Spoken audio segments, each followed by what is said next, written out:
اعوذ باللہ من الشیطان الرجیم بسم اللہ الرحمن الرحیم۔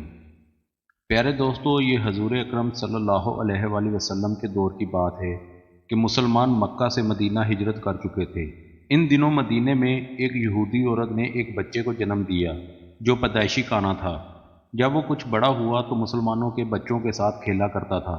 یہ پر اسرار بچہ مدینہ اور کرب و جبار کے علاقے میں مشہور ہونے لگا۔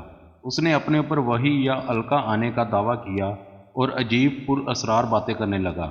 لہٰذا اس کی ماں رسول اکرم صلی اللہ علیہ وآلہ وسلم کے پاس گئی اور اپنے بیٹے کا سارا حال بتایا۔ اس نے آپ صلی اللہ علیہ وآلہ وسلم سے یہ گزارش کی کہ آپ اس کا معائنہ کریں۔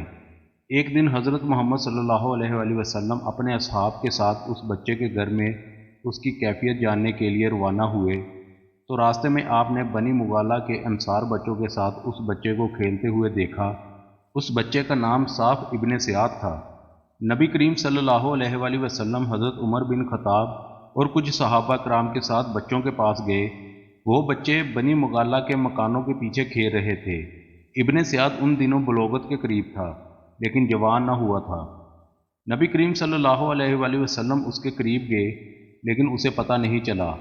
آپ نے اس کی کمر پر ایک ضرب ماری اور ابن سیاد سے فرمایا، کیا تو گواہی دیتا ہے کہ میں اللہ کا رسول ہوں؟ ابن سیاد نے آپ کی طرف دیکھ کر کہا، ہاں میں گواہی دیتا ہوں کہ آپ اللہ کے رسول ہیں۔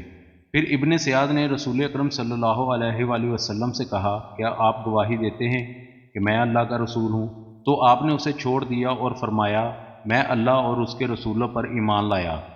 پھر نبی کریم صلی اللہ علیہ وآلہ وسلم نے اس سے پوچھا، تو کیا دیکھتا ہے؟ ابن سیاد نے کہا، میں سمندر پر عرش دیکھتا ہوں۔ تو آپ صلی اللہ علیہ وآلہ وسلم نے فرمایا، وہ ابلیس کا عرش ہے۔ ابن سیاد نے کہا، میرے پاس سچی اور جھوٹی خبریں آتی ہیں۔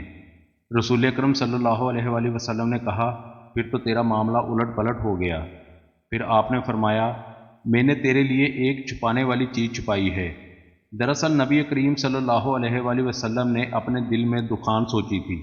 تو ابن سیاد کہنے لگا، وہ الدخ ہے جس پر آپ صلی اللہ علیہ وآلہ وسلم نے کہا، ذلیل ہو جا، تیری قدرت بڑھ نہیں سکتی۔ تو حضرت عمر رضی اللہ تعالیٰ عنہ کہنے لگے، اگر آپ مجھے اجازت دیں تو میں اس کی گردن اڑا دوں۔ تو آپ نے فرمایا، نہیں، اسے چھوڑ دو۔ اگر یہ سچا ہے تو اس پر قابو نہیں پا سکو گے، اگر ایسا نہیں ہے تو اسے قتل کرنے میں کوئی بلائی نہیں۔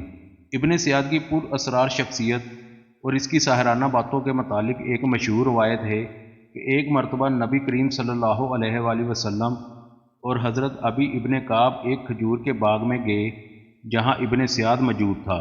نبی کریم صلی اللہ علیہ وآلہ وسلم کی یہ کوشش تھی کہ ابن سیاد انہیں دیکھے، اس سے قبل چھپ کر اس کی بات سنی جائے۔ لہٰذا آپ نے دیکھا وہ اپنی چادر میں لپٹا ہوا تھا اور کچھ پڑھ رہا تھا جس سے اس کے ہونٹ ہل رہے تھے۔ تو اچانک ابن سیاد کی ماں نے آپ صلی اللہ علیہ وآلہ وسلم کو کھجور کے درخت کے پیچھے دیکھ لیا اور کہنے لگی، اے صاف، یہ محمد صلی اللہ علیہ وآلہ وسلم ہے۔ لہٰذا ابن سیاد اٹھ بیٹھا۔ نبی کریم صلی اللہ علیہ وآلہ وسلم نے فرمایا، اگر وہ اسے چھوڑ دیتی تو آج اس کا معاملہ مجھ پر واضح ہو جاتا۔ مدینہ کے لوگ کہا کرتے تھے ابن سیاد پر کہانت کا اثر تھا، یا اس کے پاس شیاطین آیا کرتے تھے جو اس کو عرش الہی کی خبریں دیا کرتے تھے۔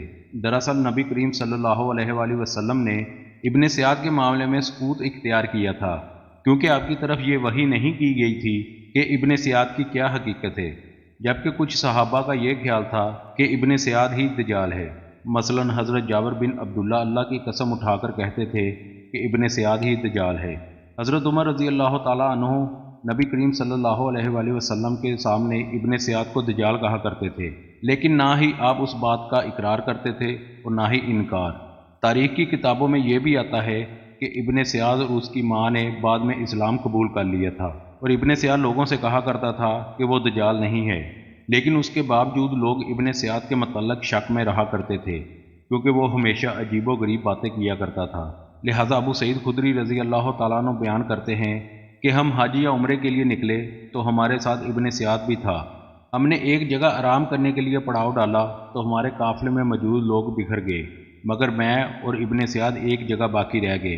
مجھے ابن سیاد کو دیکھ کر بہت خوف محسوس ہوا کیونکہ اس کے بارے میں لوگ بہت عجیب عجیب باتیں کیا کرتے تھے۔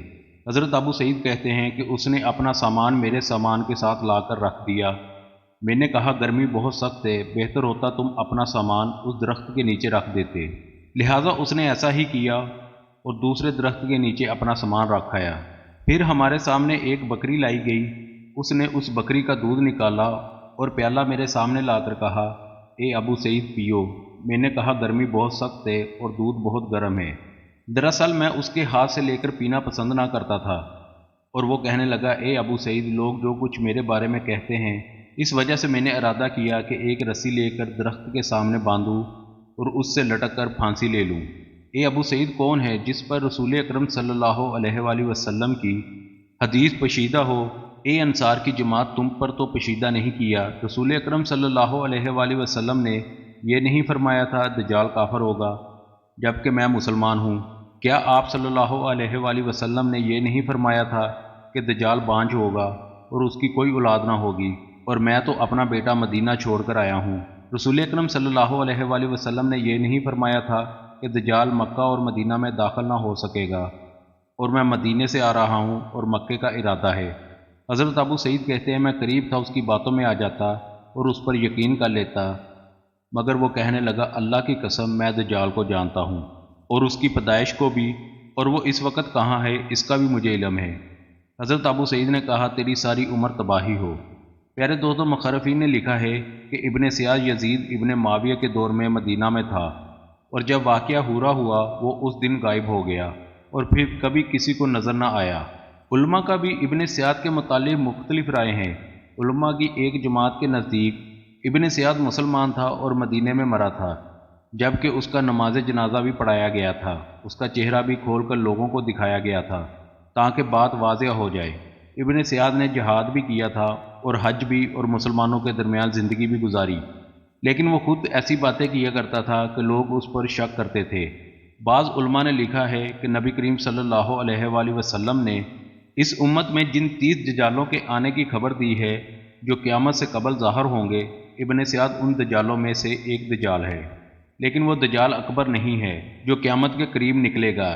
ناظرین گرامی، ابن سیاد کے متعلق آپ کی کیا رائے ہے؟ اپنی معلومات کمنٹس باکس میں ضرور کیجیے گا، اور ویڈیو پسند آنے کی صورت میں چینل کو سبسکرائب اور ہماری ویڈیو کو لائک کر ہماری حوصلہ افزائی ضرور کیجیے گا۔ پیارے دوستوں، ملیں گے انشاءاللہ اگلی ویڈیو میں، تب تک کے لیے اجازت دیجیے، اللہ حافظ۔